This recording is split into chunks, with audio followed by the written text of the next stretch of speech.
और अब खबरें तफसील से। महाराष्ट्र स्टेट वक्फ बोर्ड के ओहदे सदारत के लिए आज कांग्रेस लीडर और महाराष्ट्र वक्फ बोर्ड के रुकन डॉक्टर वजाहत अतहर मिर्जा का बिला मुकाबला इंतखाब अमल में आया। वक्फ बोर्ड के चेयरमैनशिप के इंतखाब के लिए मुअय्यना मुद्दत में सिर्फ वजाहत अतहर मिर्जा ने पर्चा नामजदगी दाखिल किया था और इस बना पर डॉक्टर वजाहत मिर्जा को बिला मुकाबला वक्फ बोर्ड का चेयरमैन मुंतखब किया गया है। वाज़ेह है कि वजाहत मिर्जा कांग्रेस से MLC भी हैं। आज अक़लियती उमूर की additional chief secretary Jayashree Mukherjee ने मुंबई मंत्रालय में मौजूद अपने दफ्तर में वजाहत मिर्जा को सर्टिफिकेट से नवाजा और मुबारकबाद दी। वाज़ेह है महाराष्ट्र वक्फ बोर्ड में 10 अरकान के नामजदगी और फुल टाइम CEO के तकर्रुर के बाद चेयरमैन का ओहदा खाली था, जिसका इंतखाब आज पूरा हो चुका है।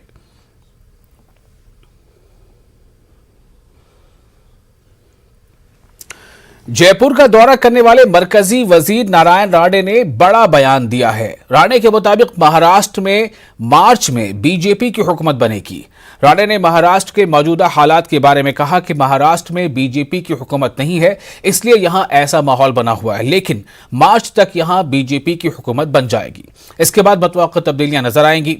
राणे ने मजीद कहा कि हुकूमत गिराने और बनाने का मामला राज है। बीजेपी का सरकार वहाँ नहीं है ना, इसलिए ऐसा हो रहा है। जल्दी से जल्दी बीजेपी सरकार मार्च में आ जाएगा और आपको अपेक्षित बदलाव दिखाई देगा। मार्च में कैसे बात रहे हैं सर? मार्च में कैसे? मार्च में बीजेपी गवर्नमेंट कब तक आने की बात कर रहे हैं आप? आपका अंदाजा बोलो तो मैं बोल देता हूँ। कुछ बात मेरे अंदर की है, वो बाहर अभी नहीं निकलना चाहता है। सरकार गिराना होता है या नया सरकार बनाना होता है तो कुछ बात सीक्रेट रखनी पड़ती है। और ये ऐसे जगह इस हम बोल देवे तो फिर और एक आधा महीना बढ़ जाए।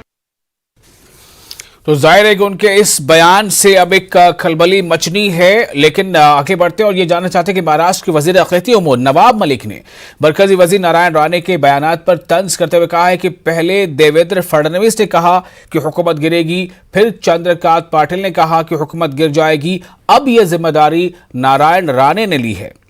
23 साल पहले राणे वजीर आला थे और फिर वजीर आला बनने के लिए कांग्रेस में शामिल हो गए। उन्होंने मजीद कहा कि CM उद्धव ठाकरे पहले ही कह चुके हैं कि यह हुकूमत 25 साल चलेगी और यह हुकूमत पूरी ताकत से चलेगी। नारायण राणे के बारे में बता दें कि वो मरकज में फिलहाल वजीर हैं और जाहिर है उन्होंने पार्टी बदली हुई है।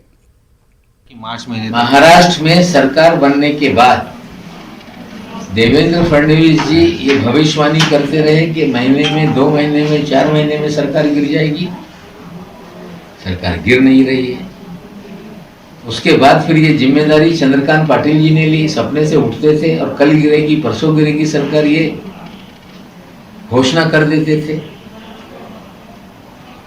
अब नई जिम्मेदारी राणे साहब को दी गई है। 23 साल पहले वो महाराष्ट्र के मुख्यमंत्री थे। मुख्यमंत्री पद हासिल करने के लिए वे कांग्रेस में गए, कांग्रेस से फिर निकल के अब बीजेपी में गए। उनके कार्यकर्ताओं ने मन्नत मानकर इतने बकरे पाल लिए, मुर्गियां पाल ली। उन अंडों से लाखों की तादाद में मुर्गियां हो गई हैं, लेकिन बकरे और मुर्गियां पाल लेने से, मन्नत रख लेने से सरकारें नहीं गिरती, नहीं बनती। पहले भविष्यवाणी से सरकार गिर रही थी, अब सपनों से सरकार गिर रही थी, अब मन्नत से सरकार गिरेगी कोई सोच रहा है तो हमें लगता है गलतफहमी है। हमारी सरकार 5 साल पूरा करेगी और मुख्यमंत्री महोदय ने पहले ही कहा था कि हमने ये जो गठबंधन बनाया है ये 5 साल के लिए, 25 साल के लिए। तो राणे का जवाब कुछ इस तरह से दिया है नवाब मलिक ने, जो MVA में वजीर है। उनका कहना है कि वो पहले ही कहा है कि ये जो सरकार बनी है ये 5 साल नहीं बल्कि 25 साल के लिए बनी है। अगली खबर, थाने की एक अदालत ने मुंबई के साबिक कमिश्नर प्रबीर सिंह के खिलाफ नाकाबिल जमानत वारंट मंसूख कर दिया है। परमबीर सिंह की पेशी के बाद उनके खिलाफ गैर जमानती वारंट मंसूख कर दिया गया है। अदालत ने वारंट को मंसूख करते हुए परमबीर सिंह को थाने पुलिस के साथ तहकीकात में ताउन करने की हिदायत दी है। इसके साथ ही अदालत ने परमबीर सिंह को 15,000 रुपए के जाती मुचलका पेश करने को कहा है। अदालत ने परमबीर सिंह को जाती मुचलका दाखिल करने के लिए 1 हफ्ते का वक्त दिया है। गैर जमानती वारंट की मंसूखी के बाद वो थाने नगर रवाना हो गए। मुंबई के साबिक कमिश्नर ने निचली अदालत में दरख्वास्त दायर की थी, जिसमें इनके खिलाफ गैर जमानती वारंट को मंसूख करने और इन्हें माजूर करार दिए के हुक्म को मुस्तरद करने की दरख्वास्त की गई थी। काफ़ी दिनों तक परमवीर सिंह का गायब भी रहे थे। ये बताया गया था कि कहीं वो मुल्क से बाहर तो नहीं चले गए और इसलिए इन्हें एक बार पकौड़ा यानी मफरूर का नोटिस भी चिपकाया गया था। लेकिन अब उसके बाद ये कानूनी प्रक्रिया आगे बढ़ रही है। मुंबई हमलों की 13वीं बरसी आज है और मुल्क एक जानिब शहीदों को याद कर रहा है तो दूसरी जानिब मुतासिरीन को इंसाफ दिलाने की कोशिश भी जारी है। वज़ारत ख़ारजा ने पाकिस्तानी हाई कमिश्नर को आज तलब किया। वज़ारत ख़ारजा ने मुंबई हमलों के ट्रायल जल्द करने का मुतालबा किया। मुंबई दहशतगर्दाना हमले की 13वीं बरसी के मौके पर मालेगांव शहर में शहीद हेमंत करकरी मार्ग पर करकरी और मुंबई दहशतगर्दाना हमले के दीगर शहदा को खिराज अकीदत पेश किया गया। शहर में हुजूमबंदी का कानून नाफिज होने की वजह से शहीद हेमंत करकरी मार्ग पर 3 से ज्यादा लोग जमा नहीं हो पाए। कानून की पासदारी करते हुए करकरी को खिराज अकीदत पेश किया गया। मालेगांव शहर के शहरी शहीद हेमंत करकरी को इसलिए ज्यादा अहमियत देते हैं कि इन्होंने साल 2008 में पीकू चौक बम धमाके मामले का पर्दाफाश किया था। आज इस देश को हेमंत करकरे जैसे ईमानदार ऑफिसर की ज़रूरत है। आज देश जिस नहज पर जा रहा है ऐसे ऑफिसर्स की शदीद ज़रूरत महसूस की जा रही है, जिसने इस मुल्क के लिए, इंसाफ के लिए, दस्तूर के लिए अपनी जान तक जो है पेश कर दी। आज इस मौके पर हम शहीद हेमंत करकरे को खिराज अकीदत पेश करते हैं। और यौम आइन के मौके पर नांदेड़ मैत्री परिवार की जानिब से ब्लड डोनेशन कैंप का इनेकाद किया गया। मुल्क की आज़ादी और इसके तहफ़्फ़ुज़ में फ़ौज के जिन जवानों ने शहादत दी है इनकी कुर्बानियों को याद किया गया। खासतौर पर 26/11 दहशतगर्दाना हमले के शोहदा को याद किया गया। इनकी तस्वीरों पर गुलाए क़ीदत पेश किए गए। साथ ही खून का अतिया देकर ज़रूरतमंद मरीजों की मदद की गई। मैत्री परिवार के इस पहल की लोगों ने सताइश की। कैंप में कसीर तादाद में लोग शरीक हुए। 26/11 जो मुंबई दहशतवादी हमला था इसकी याद में ब्लड कैंप का यहाँ पे प्रोग्राम अटेंड करे। नांदेड़ में मैत्री परिवार की तरफ से एक 5 साल से ये मुकाम चालू है और अभी तक लोगों का अच्छा रिस्पांस मिल रहा है। आगे भी उम्मीद है कि ऐसी मिलेंगे। लोगों से एक अपील है कि भाई ब्लड कैंप लेने चाहिए। ब्लड कैंप लेने से जो गरीब जो मजबूर इंसान रहते हैं, खून की जो जिसकी ज़रूरत रहती उनको हेल्प होती है। आगे भी इंशाल्लाह हम ऐसे प्रोग्राम लेंगे, ये उम्मीद है। लोगों का अच्छा रिस्पांस है और ज़्यादा से ज़्यादा लोगों ने ब्लड कैंप लेना चाहिए हर मुकाम के। ये जमीयत उलमा हिंद मुंबरा की यूनिट की मेंबर साजी मुहिम के मुकम्मल होने के बाद आइंदा टर्म के लिए नए ओहदेदारान का इंतखाब अमल में आया।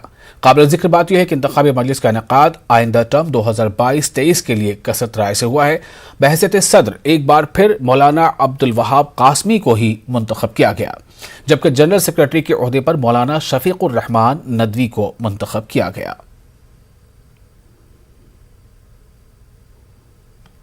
मुंबरा कलवा की बारी थी। मुंबरा में जो जमीयत उलमा अरशद मदनी है उसकी जो यूनिट है उसका भी टर्म पूरा हो गया था, तो ये दूसरे टर्म के लिए इंतखाबात थे। 6 मुशाहिद आए हुए थे और उनकी निगरानी में जमीयत उलमा का इंतखाब हुआ। इस हमारे शहर के उलमाए किराम और हमारे शहर के लोगों ने हमारे ऊपर एतमाद किया और कहा कि इस बार भी मौलाना अब्दुल वहाब को ही सदारत करनी चाहिए, क्योंकि उनका काम अच्छा है। हमारे काम से लोग। बुल्डाना के चैकली शहर में दिन दहाड़े एक कारोबारी का बेरहमाना कत्ल हुआ था, जिसको लेकर शहर के दीगर दुकानदार दहशत के सबब दुकानें नहीं खोल रहे थे। ताहम पुलिस ने इस मामले में फौरी इक़दाम करते हुए कातिलों को सलाखों के पीछे धकेलने का काम किया है, जिसके बाद अब शहर में कारोबारियों ने कुछ हद तक राहत की सांस ली है। पुलिस के मुताबिक मुलज़िमीन ने इससे कबल भी देवलगांव राजा शहर में डाका डालकर दुकानदारों को लूटने की कोशिश की थी।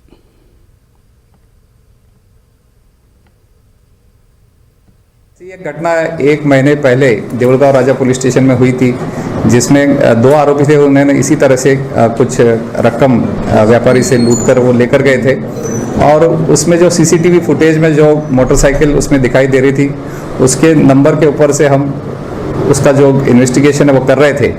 वो नंबर के ऊपर से इन्वेस्टिगेशन करते करते हम इन आरोपी तक पहुँचे हैं और इसमें से कल रात में आज सुबह ये 3 आरोपी को अरेस्ट किया है और कल उनको कोर्ट के सामने हाजिर करके आगे का इसमें इन्वेस्टिगेशन की। मुल्क बड़ी तेजी से इन्हितात की तरफ गामजन है। अवाम की क़ुव्वत बर्दाश्त अब खत्म होती जा रही है। मुल्क भुखमरी की डगर पर पहुंच चुका है। ऐसे हालात में अक़लियत दुश्मनी का कार्ड ज्यादा कारगर साबित नहीं होगा। इन ख्यालात का इजहार मारूफ माहिर माशियात प्रोफेसर आमिरुल्लाह खान ने किया। वो औरंगाबाद में रीड एंड लीड फाउंडेशन की जानिब से मुनक़िदा मुसन्निफ से मिलिए प्रोग्राम से खिताब कर रहे थे। इस प्रोग्राम में मारूफ इस्लामी स्कॉलर मुज्तबा फारूक भी मौजूद थे। एक रिपोर्ट देखिए।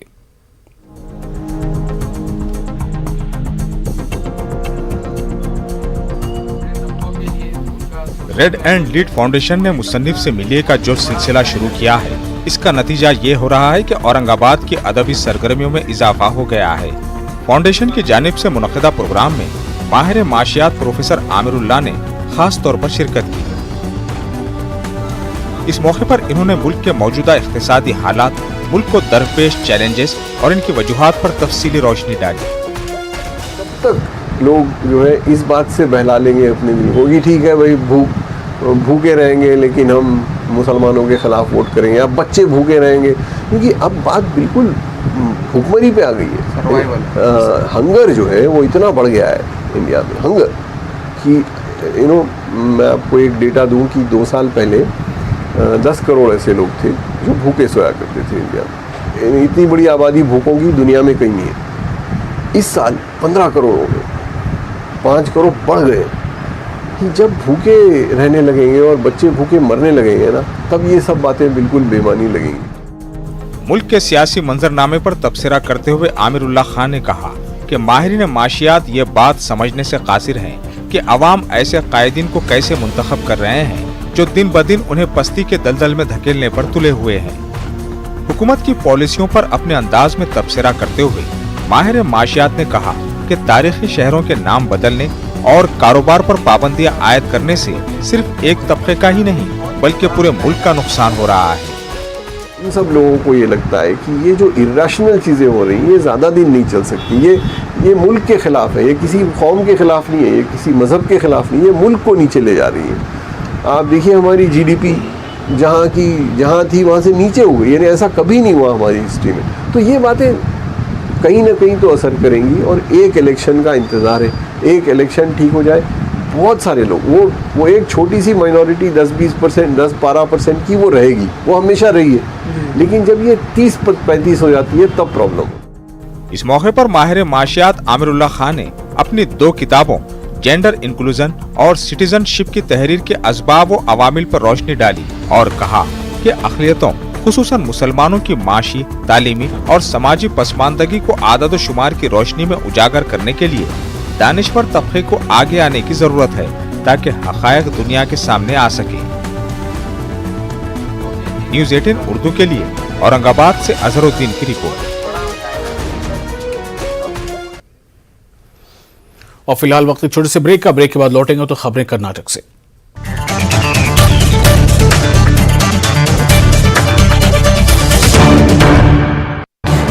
इस न्यूज हेडलाइंस के प्रायोजक पेट सफा आयुर्वेद